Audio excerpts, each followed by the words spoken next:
শুভ সন্ধ্যা। Sangeeta blog থেকে আমি সঙ্গীতা আবারও একটা নতুন ভিডিও তোমাদের সাথে শেয়ার করতে চলে এসেছি। তোমরা দেখছো, ছবি দেখে নিশ্চয়ই বুঝতে পারছো একটা হসপিটালে ছবি। এটা গতকাল আমার হাজব্যান্ড মানে তোমাদের দাদার চোখে ছানি অপারেশান হলো, সেই জন্য গতকাল মানে তার আগের দিন, অপারেশনের আগের দিন সমস্ত সময় টময় বলে দিয়েছিল এবং ওনারা বলেছিলেন চান করে খাওয়া দাওয়া করে যেতে। তাই ভোর ভোর উঠে উনি চান সেরে নিলেন। আমি এদিকে একটু গোবিন্দভোগ চালের ভাত, ঘি, আলু সেদ্ধ, ডিম সেদ্ধ, একটু আলু ভাজা করে দিলাম। খেয়ে চান করে বড় ছেলে গিয়ে বাবাকে হসপিটালে 7:30টার মধ্যে গিয়ে পৌঁছে দিল। এদিকে ছোট ছেলে একটুখানি এদিকের কাজ গুছিয়ে নিয়ে ও যেতে আবার ও দাদাকে ছেড়ে দিল, বড় অফিস চলে গেল। এরপরে তো ডাক্তারবাবুরা তাদের যা কাজকর্ম করে নিয়ে তারপরে তো আমি ছেলে খবর দিল যে মা অপারেশান হয়ে গিয়েছে, বাবা ভালোভাবে হয়েছে, বাবাকে বেডে দিয়ে দিয়েছে। এবারে ও তো সেই সকাল থেকে ওখানে পড়ে রয়েছে, যার জন্য খাওয়া দাওয়া ওরও কিছু হয়নি। তা আমি ওই জন্য করলাম কি যে আমিও 1:30টার মধ্যে কোনো রকমের দুটো ভাত মুখে দিয়ে তাড়াতাড়ি করে চলে গেলাম যে ওকে ছেড়ে দেবো, ও বাড়ি এসে আবার চান খাওয়া দাওয়া যাতে করতে পারে।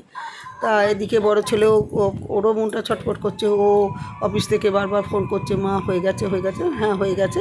তো অফিস থেকে স্পেশাল পারমিশন করে ছুটি নিয়ে একটু এসে বাবাকে দেখা করে গেল বাবার সাথে। এবার এতটাই দেখো, তোমাদের কি করব বসে বসে বলো, যে এদিকে তো রুগী তো সে তো শুয়েই রয়েছে, কথা বলতে বারণ করে দিয়েছে। তা আমি ঘুরে ঘুরে পুরো হসপিটালটার ছবি তুলে বেড়ালাম। আমাদের শান্তিপুর হসপিটালটা মানে আগে একরকম ছিল, কিন্তু এখন অনেক উন্নতি হয়ে গিয়েছে, সমস্ত দিক দিয়েই খুব উন্নতি হয়েছে এখন, মানে ভালো লাগে সব দিক দিয়ে। তা সব ঘুরে ঘুরে সব কিছু ছবি তোলা হলো। দিয়ে মানে সময়টা এত কাটতে হবে, ডাক্তারবাবু বলেছেন 4টের আগে ছুটি দেবেন না। এর মধ্যে ছোটো ছেলে ফোন করলাম যে তুই তাহলে কখন আসবি, কেন ও না আসলে আমি তো নিয়ে যেতে পারবো না, না টোটোয় করে যেতে হবে। এদিকে বড় ছেলেও আবার চলে এলো একবার, যে তাহলে মা তুমি আমার সাথে না গাড়িতে চলো। কিন্তু আমি দেখলাম যে একটা রুগীকে তো আর টোটোয় একা তুলে দেওয়া যাবে না, সদ্য অপারেশন হয়েছে, ঝাঁকুনি আছে, যার জন্য আমি রয়ে গেলাম। ওকে বললাম তুই বাড়ি গিয়ে সব ঘরদোর গোছ করে ফেল, যে বাবা শোবে।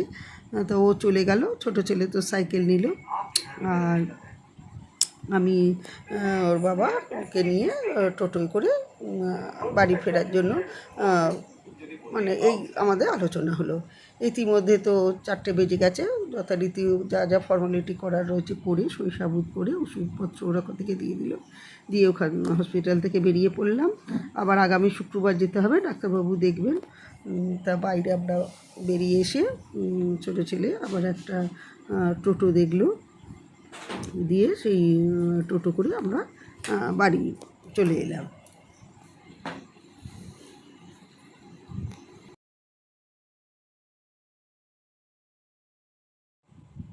সেই রাতটা তো হালকা দুধ পাউরুটি গোলা করে দিলাম, খেলো। এখন তো ওই 3 দিন এই খাবারই খাবে, একদম চিবনো খাবার যাবে না।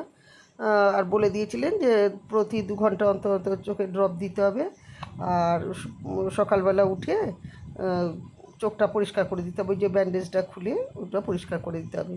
তা এই কাজটা আমি সমস্ত ওই তুলোটাকে গরম জলে ফুটিয়ে সব রেডি করে দিয়েছিলাম, বাকি সব কাজ আমার ছোটো ছেলেই করলো। একদম চোখ পরিষ্কার করে দিয়ে দেখো কত সুন্দর করে যত্ন করে চোখটা পরিষ্কার করে দিল। দিয়ে তারপর ওই যে কালো চশমা ছিল, কালো চশমাটা পরানো হলো।